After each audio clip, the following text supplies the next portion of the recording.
Good morning to all. और आज मैं फिर आपके सामने हूँ एक नया वीडियो चाइल्ड पेडागोजी से रिलेटेड। और चाइल्ड पेडागोजी में आज का मेरा वीडियो है इंग्लिश पेडागोजी का। इंग्लिश पेडागोजी का पहला वीडियो मैं आपको दे चुका हूँ और सेकंड वीडियो आज मेरा आपके सामने आने वाला है। इसमें एक इम्पोर्टेंट बात यह है कि इंग्लिश पेडागोजी जितने भी जगह आप कोचिंग करते हैं या जहाँ भी आप क्लासेस ऑनलाइन लेते हैं वहाँ कहीं ना कहीं इंग्लिश पेडागोजी को इस लेवल से पढ़ाया जाता है कि बच्चों को लगता है कि इंग्लिश पेडागोजी में जो 15 मार्क्स सीटेट में आएंगे वो कहीं ना कहीं टिपिकल है, उनको कैप्चर करना या उनको गेन करना आसान नहीं है। और 15 मार्क्स की जो उसमें पैसे जाते हैं उनके लिए हम अलग वीडियो बनाते रहेंगे। अभी बात चल रही है 15 नंबर की, वो इंग्लिश पेडागोजी। दूसरी बात मैं आपको बता दूं, इंग्लिश पेडागोजी ना केवल इंग्लिश के टीचर के लिए, जो इंग्लिश के टीचर्स हैं उनके लिए फायदेमंद नहीं है, पेडागोजी वर्ड ही टीचर के लिए फायदेमंद है। पेडागोजी में जो स्किल्स हैं, जो टेक्निक्स हैं, वो इंग्लिश पढ़ाने के लिए स्पेशली नहीं है। तो मैं बताने के वाला हूं वो मेरा कहने का आशय समझिएगा। मैं आज आपको इंग्लिश पेडागोजी का नेक्स्ट वीडियो में बताने वाला हूं कि आपको क्या क्या क्लासरूम के अंदर जज करना है बच्चे की जब वो इम्प्रोवाइज कर रहा होता है, उसके अंदर इंप्रूवमेंट आ रहा होता है। मैं एक बार रिमाइंड कर दूं, लास्ट वीडियो में मैंने आपको बताया था कि हेलिडे ने कौन कौन से लैंग्वेज फंक्शन बताए थे 7 बच्चे के, कि बच्चे को जब वो अपने माँ के गर्भ में होता है, यानी when the lady is pregnant, जब वो जन्म लेता है उस स्टेज से लेकर शैशवावस्था, इन्फेंट्री स्टेज से लेकर जब वो लाइफ टाइम जिंदगी भर चलता रहता है, तो उसे उसकी भाषा में कौन कौन से स्टेप्स 7 चलते हैं, ये हेलिडे ने एक्सप्लेन किया था। इसको समझने के लिए आपको फर्स्ट वीडियो देखना पड़ेगा। जो देख चुके हैं उनको कंटेंट समझ में आ रहा होगा। तो वो 7 जो लैंग्वेज फंक्शन है उसके अकॉर्डिंग अब आपको ये जज करना है कि उन लैंग्वेज के जो 7 फंक्शन है उसमें किन किन एस्पेक्ट्स को बच्चे ने लर्न किया है। लर्निंग मैं एक्सप्लेन करने वाला हूं। लर्निंग का मतलब होता है उस चीज को इंप्लीमेंट किया है अपने व्यवहार में, वो चीज आ गई है उसके नेचर में, पहला। दूसरा, आपको यह जानना है कि जो लर्निंग है वो स्टेबल है या नहीं। तो इसको ऑब्जर्व करने के लिए आपको दोनों कॉन्सेप्ट में अंतर मालूम होना चाहिए, जो मैं आज आपको इस वीडियो के माध्यम से देने वाला हूं। तो शुरू करते हैं। आज मैं आपको बताने वाला हूं इंग्लिश पेडागोजी में difference between acquisition and learning.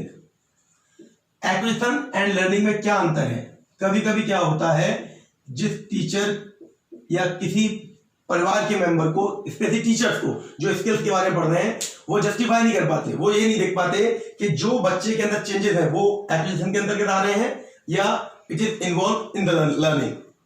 तो ये आज आपको समझना है कि what is the difference between the both concept, और वही मैं आपको बताना चाह रहा हूं। तो पहले शुरुआत करूंगा मैं एक्विजिशन से।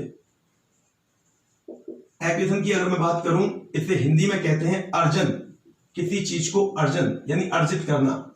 आप समझिएगा, पहले मैं एक्सप्लेन कर दूंगा आपको एक्विजिशन को आप कैसे जस्टिफाई करेंगे। आपको पता है देश में और पूरे विश्व की अगर बात करें, in all over the world there are different types of languages, और उन लैंग्वेजेस को बोलने के लिए तरह तरह के कॉन्सेप्ट यूज किए जाते हैं। उसी की तरह हमारी सोसाइटी में भी तरह तरह की भाषाएं यूज की जाती हैं। तो अगर बात करें, जब बच्चा पैदा होता है, जब वो घर के अंदर रह रहा होता है, इनसाइड द हाउस होता है, तो उसको आपको घर की जो लैंग्वेज है, मान लीजिए कोई हिंदी परिवार में पैदा हुआ जहां पर हिंदी बोली जाती है, ठीक, अगर उसको आपको लैंग्वेज सिखानी है तो आपको उसे ग्रामर नहीं पढ़ानी होती, वो उस चीज को धीरे धीरे नॉर्मली और नेचुरली सीख जाता है और बोलना शुरू कर देता है। वो आपको अलग से टीच नहीं करना पड़ा, उसे अलग से कोई क्लासेस नहीं देनी पड़ी, वो आपसे शब्दों को सुनता है और सीख जाता है। तो the child is acquired all the concept of language without getting any extra effort, without giving any extra effort. तो कोई एक्स्ट्रा एफर्ट नहीं दिया, वो उसके नेचुरल वो चीज सीख रहा है। तो आपको जानना चाहिए, मैं जो बताना चाह रहा हूं, many languages are spoken, many languages are spoken in countries and our societies, in countries and our societies mean सारे समाज जहां वो रहता है या बाहर की बात कर रहे हैं तो अलग अलग भाषा बोली जाती है। तो मैंने अभी आपको बताया उसको अपने घर की भाषा सीखने के लिए, उसको जहां वो रहता है वो भाषा सीखने के लिए एक्स्ट्रा एफर्ट नहीं करने पड़ते, तो वो उसको सीख जाता है। तो जो भाषा उसने सीखी, तो when language is learn naturally without any systematic skills, without any systematic practice, this is called acquisition. समझिएगा, when language is learnt without any systematic practice, it is called acquisition। समझने का प्रयास कीजिएगा। ये आपका हिंदी पेडागोजी, यानी जब आप इंग्लिश पेडागोजी जो पढ़ रहे हैं उसके साथ जब आप हिंदी पेडागोजी पढ़ेंगे उसमें भी ये सारी चीजें काम आने वाली हैं। केवल टर्मिनोलॉजी और लैंग्वेज चेंज होगी, कॉन्सेप्ट चेंज नहीं हो सकता। ये हिंदी भाषा की बात कर रहा हूं और इंग्लिश भाषा की बात कर रहा हूं, they both are equal. Concept की लैंग्वेज चेंज होगी, कॉन्सेप्ट चेंज नहीं होगा। तो मैंने क्या बोला, when any language is learned by any without any systematic practice, कोई ऐसा आप तरीके से कि नहीं स्किल्स को यूज कर रहे हैं बच्चों को सिखाने के लिए, वो सीख रहा है, वो सीख रहा है, अपने आप सीख रहा है, नेचुरली सीख रहा है, तो इस प्रोसेस को बुलाया जाता है एक्विजिशन। एक्विजिशन समझ में आ जाना चाहिए। एक्विजिशन जब आप जस्टिफाई कर लोगे तो आप डिफरेंस कर पाओगे between the learning and the acquisition, क्योंकि कभी कभी दुविधा में आ जाते हैं हम जो दे रहे हैं बच्चा उसे ले रहा है वो एक्विजिशन है या वो परमानेंट है या लर्निंग है। मैं इन दोनों को आपको आज बताने का प्रयास कर रहा हूं। इसके बाद अगर बात करूं language acquisition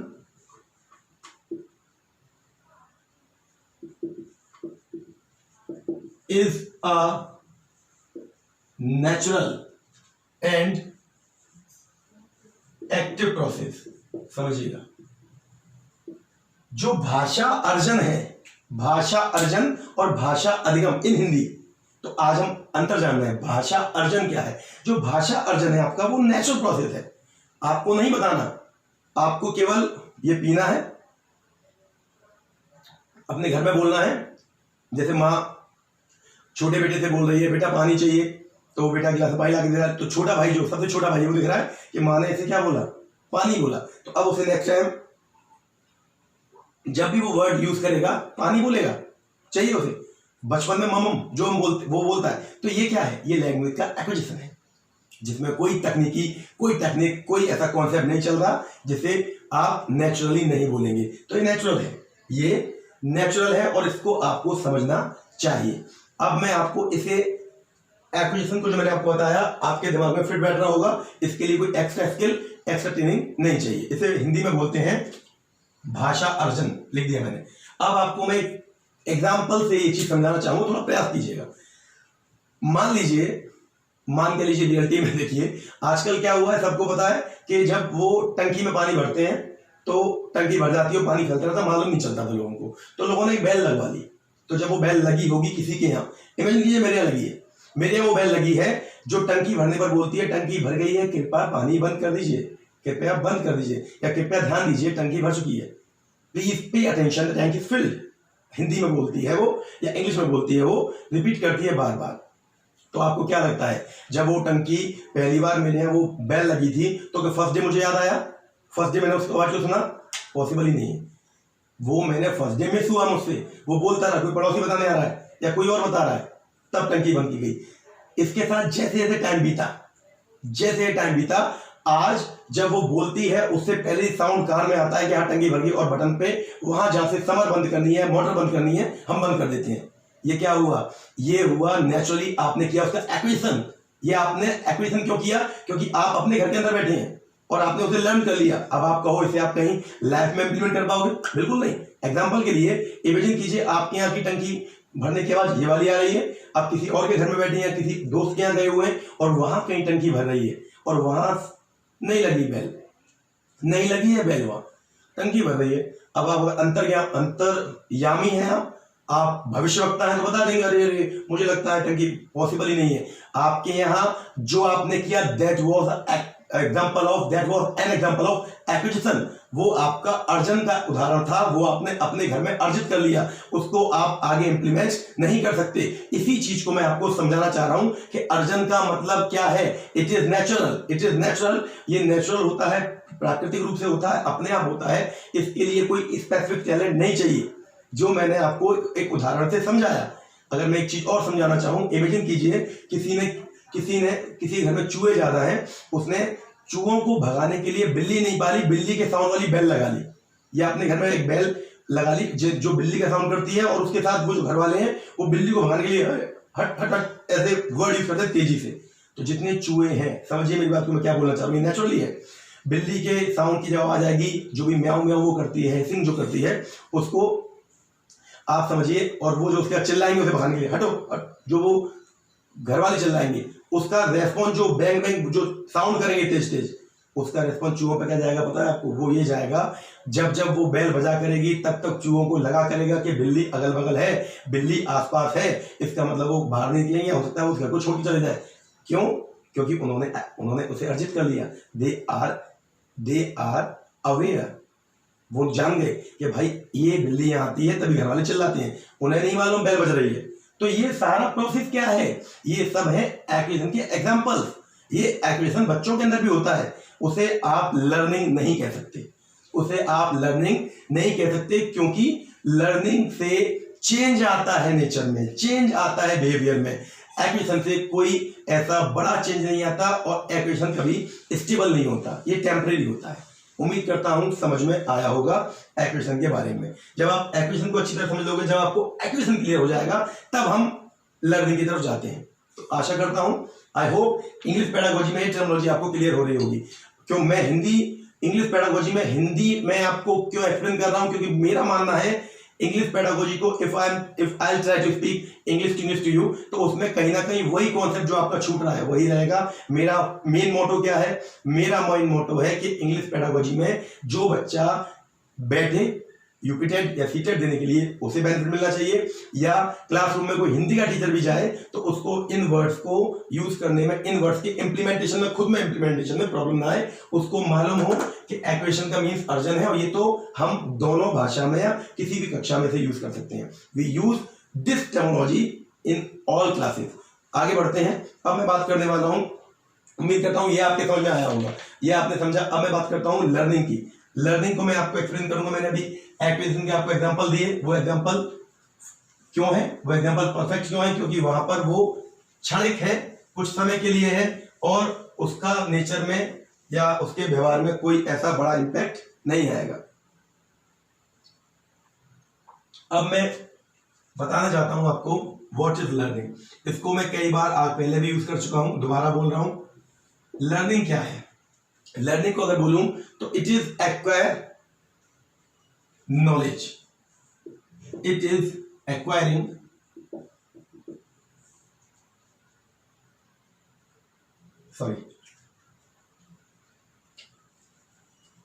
it is acquiring of knowledge. ज्ञान का अर्जन करना लर्निंग है, ज्ञान का अर्जन करना लर्निंग है। या फिर अगर आपको किसी को सिखाना है, उसमें आप स्किल्स का और प्रैक्टिस का यूज कर रहे हैं और उससे वो सीख रहा है, तो बस वो लर्निंग है। If someone use skills and practice to learn something, it is called learning। यानी अगर वो यूज कर रहा है तो इसे आप लर्निंग कहेंगे। लर्निंग को मैं डिफाइन कर रहा हूं केवल आपको बेसिकली कॉन्सेप्ट समझना है कि एक्विजिशन और लर्निंग में क्या अंतर है। आप तभी समझ पाओगे जब इन दोनों के डिफरेंस को जज कर पाओगे। तो उम्मीद कर रहा हूं आपके समझ में आ रहा होगा कि अगर आपने कुछ सीखा, उसको सीखने के लिए आपको स्किल्स का यूज करना पड़ेगा। आपको कोई सिखा रहा है, वो भी स्किल्स का यूज कर रहा है, वो भी टेक्निक्स का यूज कर रहा है, तो वो लर्निंग हो रही है, उसे आप लर्निंग कहोगे। आप ये भी कह सकते हो कि permanent change in behaviour, permanent change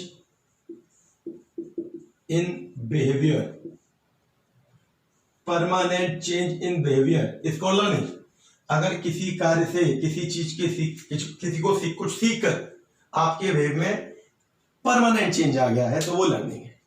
simple सा कॉन्सेप्ट है। एक्वेशन और लर्निंग में इससे आपको अंतर समझ में आ गया होगा।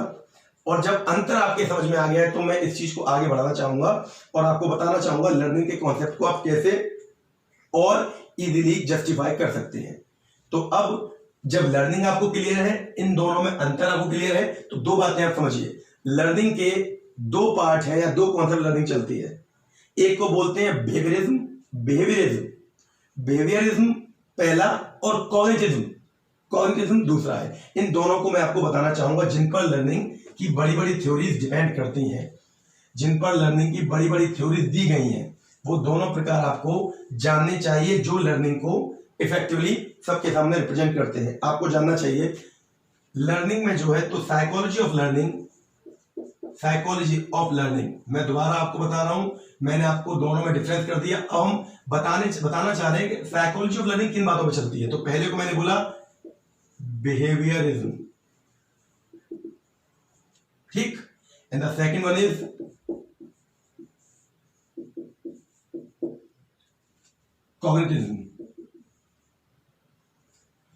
कॉग्निटिज्म, ठीक है। तो दोनों को मैं आपको बारी बारी से बताना चाहता हूं और दोनों को मैं आपको बारी बारी से समझाऊंगा। जब आपने लर्निंग समझ लिया, इसे आप वहीं छोड़ दीजिए, जानना इसलिए जरूरी है दोनों में अंतर क्या है। अब बात कर रहे हैं कि बिहेवियरिज्म और कॉग्निटिज्म में क्या अंतर है। तो पहले मैं लेके चलता हूं बिहेवियरिज्म को।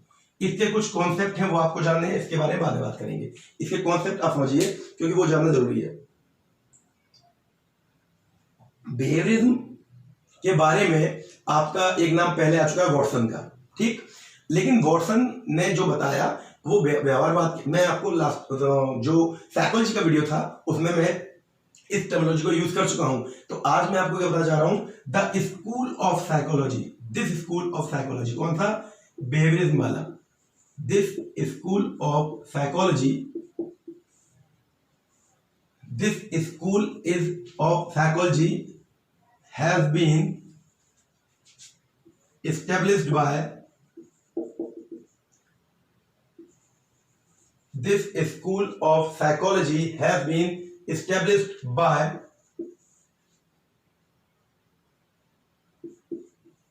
Pavlov and B.F. स्किनर। समझने का प्रयास कीजिए, ऑप्शन भी आता है, ये आपको जानना भी चाहिए।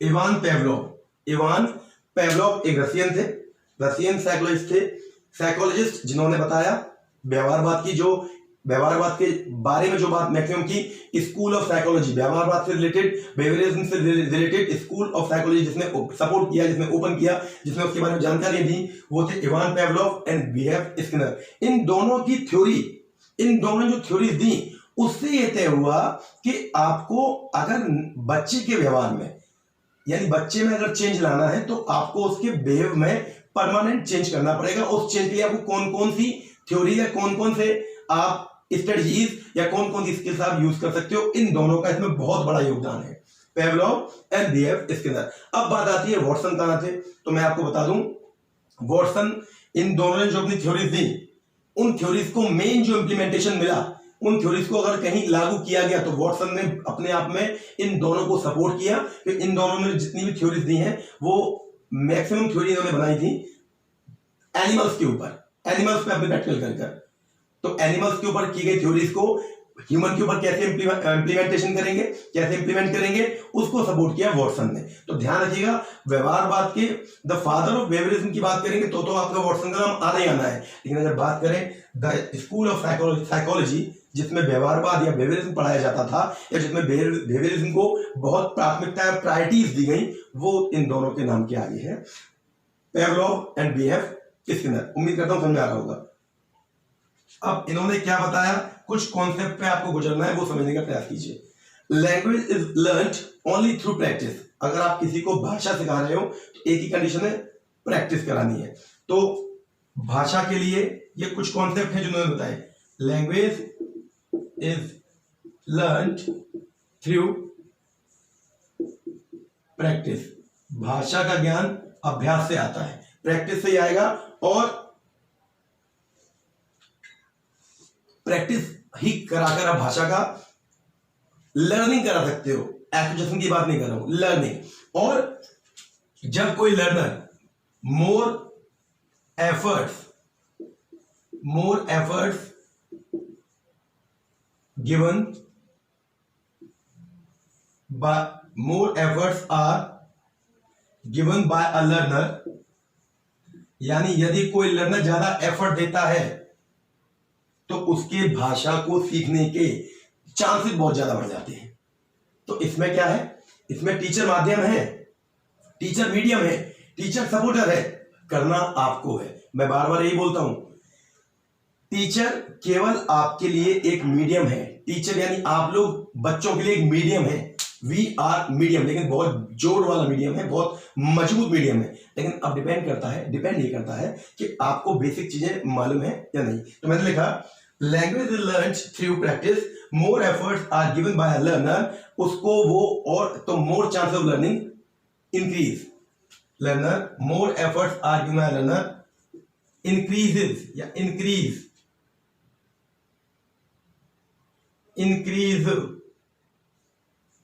the chances of permanent learning or learning। समझ में आया? ये क्या है जो इन दोनों ने बताया, जो इन दोनों ने कहा बेवरिज्म को लेकर, उसके कुछ कॉन्सेप्ट बता रहा हूं मैं आपको कि अगर आपको लैंग्वेज बच्चे को सिखानी है तो मौके दो, क्लास में उसे बोलने के मौके दो। जितने मौके दोगे, जितने ज्यादा मौके दोगे आप उसे बोलने के, यही कारण है कि बच्चों को उसमें इन्वॉल्व किया जाना चाहिए। हर बच्चे को क्लासरूम में आपने 6 बच्चों का नाम याद कर लिया, mister you stand up, very good, clapping कर दी पूरी क्लास ने। बैठे 35, आप 6 का नाम जानते हैं, 35 का नेम आपको आना चाहिए और उसकी किस बच्चे की क्या नेगेटिव डिमेरिट्स हैं, क्या मेरिट्स हैं, ये आपको मालूम होंगी। तो आप एक टीचर के तौर पे अपने आप को अच्छे तौर पे एस्टेब्लिश कर रहे हो, रियलिटी बता रहा हूं। तो यही यहां पर लागू होगा। क्लासरूम के अंदर आपको कैसे बच्चे को लैंग्वेज का एक अच्छा लर्नर बनाना है, उसका पहला प्रयास यही है कि आपको उसे मौके देने हैं। जितने ज्यादा मौके दोगे उतने ज्यादा वो करेगा और वो मौका अपने घर पे यूज करेगा। ज्यादा चांसेस देंगे, ज्यादा यूज करेगा तो उसकी लर्निंग की जो एफिशिएंसी है लैंग्वेज लर्निंग की, वो बढ़ जाएगी और वो बढ़नी भी चाहिए। ठीक है, उम्मीद करता हूं समझ में आ रहा होगा। उसके बाद अगला पॉइंट की बात करूं तो अगर कोई स्टिमुलस है, स्टिमुलस मींस जो आपको कुछ करने के लिए उत्तेजित करे, anything that excited you to do anything, to do anything good, to do anything favourable to you. आपको कुछ करने के लिए जो चीज प्रेरित कर रही है, कुछ अच्छा करने के लिए जो प्रेरित कर रही है, दैट इज स्टिमुलस। और हर स्टिमुलस का एक रेस्पॉन्स होता है, यही आपको यूज करना है क्लासरूम में भी, यही आपको क्लासरूम में भी यूज करना है। आपको देखना है, उन्हें ऐसे कुछ कंडीशंस देनी है जिसमें उनका रेस्पॉन्स आपके लिए फेवरेबल निकल के आए। उन्हें मैंने बोला था मौके देने हैं, मौके में भी क्या, हर स्टिमुलस के लिए, हर उद्दीपक के लिए, हिंदी में बोलते हैं उद्दीपक के लिए रेस्पॉन्स होता है, प्रतिक्रिया होती है। एग्जाम्पल के लिए आपने स्टेज पर जोकर को एक्टिविटी करते हुए देखा, ऑब्वियस सी बात है आपको हंसी आएगी, आप तेज हंसोगे, तो वहां पर आपको हंसाने वाला स्टिमुलस कौन है, जोकर। आपकी हंसी क्या है, उसका रेस्पॉन्स। अगर आपने किसी को कुछ गलत बोला तो वो आपको उल्टा रिप्लाई उल्टा देगा। तो आपका स्टिमुलस क्या है, आपका गलत बोलना, रेस्पॉन्स जो आपको। तो मैंने कहा हर एक कंडीशन के लिए एक स्टिमुलस होता है और एक रेस्पॉन्स होता है। तो वही स्टिमुलस और वही रेस्पॉन्स आपको तय करना है क्लासरूम के अंदर, ताकि बच्चे की आप लर्निंग को इफेक्टिव बना पाए। मैं नीचे लिखना चाह रहा हूं, stimulus, each stimulus has a response, sorry, each stimulus has a response, each stimulus has a response, so we should use this method to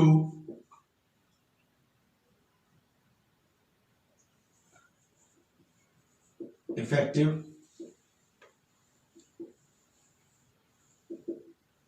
learning environment। यानी हर स्टिमुलस का एक रेस्पॉन्स होता है। तो क्लास के अंदर जब आप ये बच्चों को दे देंगे, तो अगर आपने स्टिमुलस का रेस्पॉन्स आपने बच्चे को दिया, बच्चे ने एफर्ट लगाए, तो लर्निंग काउंट की जाएगी। एक बात और ध्यान रखिएगा, एग्जांपल के लिए जैसे मैंने आपको बताया कि आजकल क्लासरूम में क्या हो गया, आजकल क्लासरूम में ये है कि बच्चों से बोलते हैं, जब एंट्री लेते हैं टीचर बोलता है हाउ आर यू बच्चों, या how are you student, how are you students, reply आता है we are fine sir, we are thank you sir. ये क्लास के अंदर आपने माहौल दिया हुआ है। अब देखिए ये परमानेंट लर्निंग हुई या नहीं हुई, कैसे चेक करेंगे। क्लासरूम के बाहर बच्चे से आपने पूछा, आप अकेले हैं और अकेले उस बच्चे से पूछा हाउ आर यू बेटा, अब वो क्या बोल रहा है वी आर फाइन सर। इसका मतलब वहां पर जो क्लासरूम में आपने दिया है उसे, या जो वो बोल रहा है, वो लर्निंग काउंट नहीं की जाएगी, वो एक्विजिशन है, वो एक्विजिशन है, वो लर्निंग नहीं है। क्योंकि अगर लर्निंग होती तो आई एम फाइन सर बोलता, वी आर फाइन का मतलब है क्लासरूम के माहौल में जो उसे दिया गया वो उसने वहीं तक सीखा है। बाहर आकर वो अगर वी आर फाइन बोल रहा है या बाहर आकर उसका रिप्लाई वी आर फाइन है, तो कहीं ना कहीं लर्निंग नहीं है। तो मैं यही बोलना चाह रहा हूं, आपको ऐसे स्टिमुलस देने हैं कि बच्चे का रेस्पॉन्स ऐसा आए जो लर्निंग पे इफेक्ट डाले। आपको इन चीजों से लर्निंग जस्टिफाई नहीं करनी है कि बच्चा आपको रिप्लाई दे रहा है आपके क्लासरूम के अंदर आने का, या आपके पर्टिकुलर क्वेश्चंस का रिप्लाई हर बच्चा देता है, क्योंकि उसको वो चीज कभी ना कहीं रट जाती है। मैं आपको एक चीज और समझा दूं, ऐसे तमाम केसेस देखे गए हैं बच्चों के अंदर। बच्चों को आप हिंदी पढ़ना, इंग्लिश पढ़ना नहीं आती, आप किताब दे दो, वो लगातार पढ़ जा रहा है, क्योंकि उसने 2-3 बार बच्चों को वो रीडिंग करते हुए सुन लिया है। और जब रीडिंग करते हुए सुन लिया तो उसे वर्ड का मतलब नहीं मालूम, वर्ड में क्या लिखा है वो नहीं मालूम, लेकिन वो आधी तक किताब पढ़ दे रहा है। क्यों? क्या उसे लर्निंग कहेंगे? उसे लर्निंग नहीं कहेंगे, क्योंकि जो वो किताब पढ़ रहा है वो उसने एक्वायर किया है, वो उसके नेचर में नहीं है। कहीं पर अगर वो सब दोबारा लिखा हुआ आएगा, he is not able to read, and when he is not able to read in any condition, in other condition, then how can you say that learning is happened? Learning नहीं हुई है। अधिगम का मतलब, लर्निंग का मतलब ही वो है कि किसी भी कंडीशन में आप आओ और अगर आपने उस कंडीशन से निकलने के लिए कोई एक तरीका सीखा हुआ है तो आप उसे इंप्लीमेंट कर पाओ। समझिएगा, प्रयास कीजिएगा। एक चीज और है, spoken language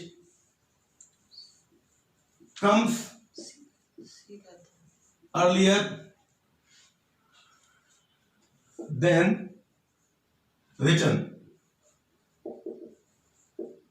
spoken language comes earlier than written. मैं क्यों बोलना चाह रहा हूं, ये बोलने वाली भाषा पहले आई है, लिखने वाली बाद में। बोलने वाली भाषा पहले यूज की गई है, पहले बोलना शुरू किया, लिखना बाद में। तो अभी मैंने बोला जितने आप मौके दोगे बोलने के, उतना लर्निंग इफेक्टिव होगा।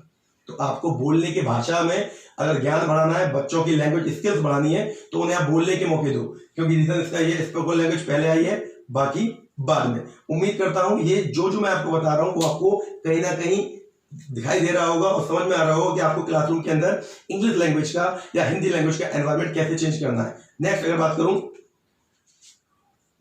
Learning takes fast when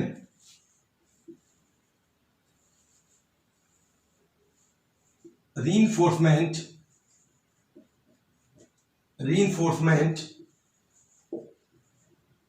is given at the right time। learning grows fast या learning take fast, learning grow fast कर लेते हैं। लर्निंग ग्रो फास्ट समझने का प्रयास करें। लर्निंग तेजी से होती है जब रीइंफोर्समेंट, जिसे मैं हिंदी में बोल चुका हूं पहले भी, पुनर्बलन।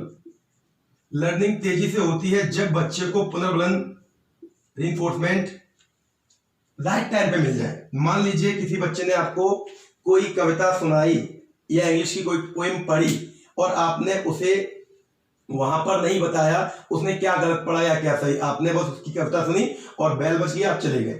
बच्चे को मालूम होना चाहिए, बच्चे को मिलना चाहिए कि उसने जो पोएम पढ़ी है, उसने जो भी इंग्लिश आपके सामने बोल रहा है, इंग्लिश के वर्ड यूज कर रहा है, उसमें उन्होंने गलत बोला, आपने उसे रीइंफोर्समेंट दिया, वो चाहे नेगेटिव हो या पॉजिटिव हो, मिलना चाहिए।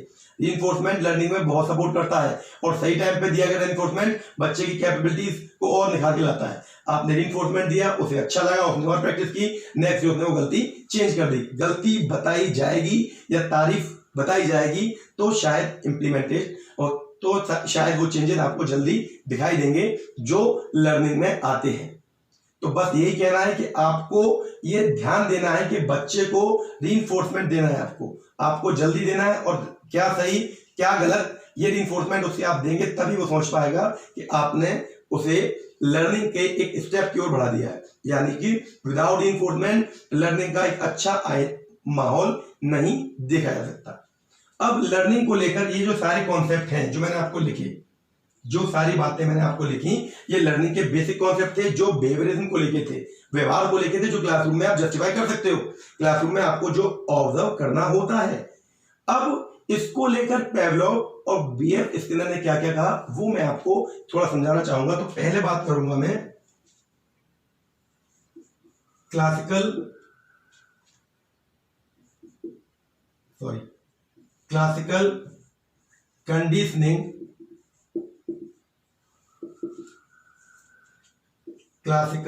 Conditioning theory. ये लर्निंग की अपने आप में बहुत काबिल तारीफ थ्योरी है जिसे हिंदी में बोलते हैं शास्त्रीय अनुबंध का सिद्धांत। मैं इसके बारे में आपको केवल समझाना चाह रहा हूं आज, कंटेंट इसको लेकर मैं आपको कल बताऊंगा और अपने आप में एक बड़ा कंटेंट है शास्त्रीय अनुबंध सिद्धांत। कहीं कहीं ध्यान रखिएगा, इसी को क्लासिकल कंडीशन थ्योरी को कंडीशनिंग थ्योरी बोल दिया गया है, अनुबंधन का सिद्धांत। अब पहले आप समझें क्या है ये तो समझिएगा। ये जो क्लासिकल कंडीशन थ्योरी है ये पेवलोव ने दी थी और पेवलोव ने ये बताया ये हैबिट फॉर्मेशन की थ्योरी है।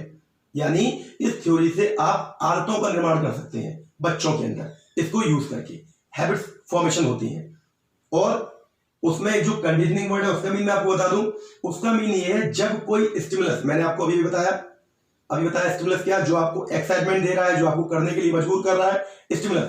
तो स्टिमुलस और रेस्पॉन्स के बीच का जो रिलेशन है, each stimulus has a definite response, इसके बीच के रिलेशन को कंडीशनिंग कहा जाता है। तो हर उद्दीपक के लिए एक प्रतिक्रिया होती है और इन दोनों के बीच के संबंध को, इन दोनों के बीच के रिलेशन को बोला जाता है अनुबंध। अब ये क्या है वो समझिए। मैंने बोला ये हैबिट फॉर्मेशन की थ्योरी है, इससे आदतों का निर्माण होता है और ये नेचर है हर ह्यूमन का कि स्टिमुलस के लिए रेस्पॉन्स देगा। हर ह्यूमन स्टिमुलस के लिए रेस्पॉन्स देता है। अगर आपको कोई पैर में कांटा लगता है या आप जा रहे हो आपके पैर में चोट लगती है तो उसका रेस्पॉन्स मुंह से निकलने लगी आ या लग गई या जो भी आप बोलते हो वो है, ये है ह्यूमन के अंदर, ये है हर स्टिमुलस का एक रेस्पॉन्स है। कष्ट में चिल्लाता है, खुशी में गाने गाता है, खुश होता है, ये सब स्टिमुलस के रेस्पॉन्सेस हैं। इसी को लेकर पेवलोव ने अपनी थ्योरी बनाई। इसी को लेकर पेवलोव ने अपनी थ्योरी बनाई कि उन्होंने बोला कि हर स्टिमुलस का एक रेस्पॉन्स होता है तो क्यों ना स्टिमुलस का यूज कर लिया जाए रेस्पॉन्स के लिए। और इसके अंदर मैं आपको जो बार बार स्टिमुलस वर्ड बोल रहा हूं वो क्या है, स्टिमुलस वो वर्ड है या स्टिमुलस वो कंटेंट है जो आपको कुछ करने के लिए एक्साइटेड कर रहा है, जिसकी वजह से आप कार्य को एक्साइटमेंट में करोगे, जिसकी वजह से कार्य होगा। समझे कैसे? इन्होंने क्या किया, इन्होंने अपना एक्सपेरिमेंट कुत्ते के ऊपर किया। He applied his experiment over a dog, animal के ऊपर किया, कुत्ते के ऊपर किया। क्या किया इन्होंने, एक कुत्ते को अपने पास रखा, बंद किया पिंजरे में और उसे जब वो खाना देने जाते तो खाना देने के साथ एक बेल बजा देते। कुत्ता है, खाना रखा सामने, बजा दी बेल। तो ऑब्वियस सी बात है खाने को देखकर कुत्ते के मुंह में क्या आना चाहिए। आप भी अगर रास्ते में जा रहे हो, जैसे अब मान लो लॉकडाउन में आपने तमाम चीजें छोड़ दी हैं, अब जब आप रोड पे जाओगे आपको ठेल लगी दिखाई देंगी, खासकर टिकिया की ठेलियां जो भी दिखाई देंगी, तो उसके लिए मुंह में पानी आना रेस्पॉन्स है टिकियाओं के लिए आपका। तो वहां टिकिया क्या है, स्टिमुलस, मुंह में पानी आना नेचुरल रेस्पॉन्स। टिकिया के लिए मुंह में पानी आना नेचुरल रेस्पॉन्स है, इसमें कोई आर्टिफिशियल चीज नहीं है, ध्यान रखिएगा। इसी तरह कुत्ते को खाना दिया, खाने को देखकर कुत्ते के मुंह में पानी आना नेचुरल रेस्पॉन्स। बेल बजा दी साथ में, एक बार किया, दो बार किया, तीन बार किया, लेकिन अब की बार क्या किया, 5वीं बार में, 4थी बार में इन्होंने केवल जब कुत्ते के सामने गए बेल बजा दी, कटोरी खाली सरका दी, या कटोरी सरकाई भी नहीं, केवल बेल बजा दी। अब क्योंकि बेल बजने के बाद उसे खाना मिलता था, या बेल बजने के साथ उसे खाना मिलता था, तो अब उसके मुंह में लार आई, जबकि उसके बाद नेचुरल स्टिमुलस था ही नहीं। अगर मैं आपसे पूछूं उसके लिए नेचुरल स्टिमुलस क्या था जिससे वो रेस्पॉन्स दे रहा था लार? खाना था ही नहीं। तो जब खाना नहीं था तो लार क्यों आई? ये थी आपस की कंडीशनिंग, जो नेचुरल स्टिमुलस से नेचुरल रेस्पॉन्स था उसके साथ चली, और फिर वो आर्टिफिशियल स्टिमुलस से नेचुरल रेस्पॉन्स में कन्वर्ट हो गई। स्टिमुलस आर्टिफिशियल है, घंटी अभी मेरे गेट पे बजेगी, मुझे मुंह में लार नहीं आएगी, लेकिन वहां उन्होंने ऐसा कर दिया। तो इसी थ्योरी को आप बच्चों पे इंप्लीमेंट कैसे कर सकते हो? कुछ एग्जांपल्स हैं इसके, कुछ चीजें हैं क्लासरूम में, आप इसे कैसे इंप्लीमेंट कर पाओगे? आप सोच रहे होगे कुत्ते के मुंह में लार आना, खाने का आगे जाना भाषा अधिगम में, लैंग्वेज लर्निंग में कैसे इंपैक्ट डालेगा, वो मैं आपको बताऊंगा। ये मैंने कहा ना, पेवलोव की और B.F. स्किनर की थ्योरी अपने आप में काबिल तारीफ है, लेकिन उससे पहले मैं ये कहना चाहूंगा लैंग्वेज लर्निंग में एंड लैंग्वेज एक्विजिशन में आपको अंतर मालूम होना चाहिए, और लैंग्वेज लर्निंग के कौन कौन से चरण फॉलो करने पड़ते हैं, कौन कौन से स्टेप से होते हो जाती है, वो आपको जानना चाहिए। तो पेवलोव की क्लासिकल कंडीशनिंग थ्योरी को और B.F. स्किनर की थ्योरी को हम कल कंटिन्यू करेंगे। बस इतना ही कहना चाहूंगा, चाइल्ड पेडागोजी में स्पेशली जो इंग्लिश पेडागोजी है, वो जो मैं आपको दे रहा हूं, इसका आपको डबल फायदा है। ये आपको इंग्लिश पेडागोजी के साथ हिंदी पेडागोजी मिल रही है, और मिल ऐसे रही है कि आपके बेसिक कॉन्सेप्ट क्लियर हो रहे हैं, और ये आपको आपके एग्जाम के साथ साथ, एग्जाम तो चलिए एक तरफ रख देते हैं, एग्जाम के क्लासरूम में आपको वो माहौल देने वाली है कि आप अगर सच में इसे फॉलो करेंगे, इन सारी बातों को फॉलो करेंगे, तो क्लासरूम में आपका एक नया रूप दिखाई देगा एज अ टीचर। तो फिर वही क्या कहूंगा, अगर आपको कोई भी प्रॉब्लम आती है, या आपको लगता है कंटेंट में कुछ छूटा है, आपको समझ में नहीं आया है, कमेंट कीजिए, वीडियो को लाइक कीजिए, चैनल को सब्सक्राइब कीजिए, और जितने ज्यादा लोगों को आप ये कंटेंट दे पाए उन्हें दीजिए। इंग्लिश पेडागोजी सबकी प्रॉब्लम रही है, 30 में से 4-4 नंबर लेकर आते हैं। भाषा अधिगम सबकी प्रॉब्लम रही है, नंबर कम लेके आते हैं और उनको बहुत नीचे आना पड़ता है अपनी रैंक में। दूसरा, क्लासरूम के अंदर सब टीचर बन के एंट्री तो ले लेते हैं, लेकिन to be a teacher, to be a good teacher, एक आइडियल टीचर बनने के लिए आपकी जो बेसिक्स हैं वो ये हैं, इनको आपको इंप्लीमेंट करना है। किताबों में सब लिखा हुआ है, लेकिन उसे इंप्लीमेंट आपको करना है। तो बस मैं अब कल इन दोनों थ्योरीज के साथ आपसे मुलाकात करूंगा, तब तक के लिए बाय बाय, टेक केयर।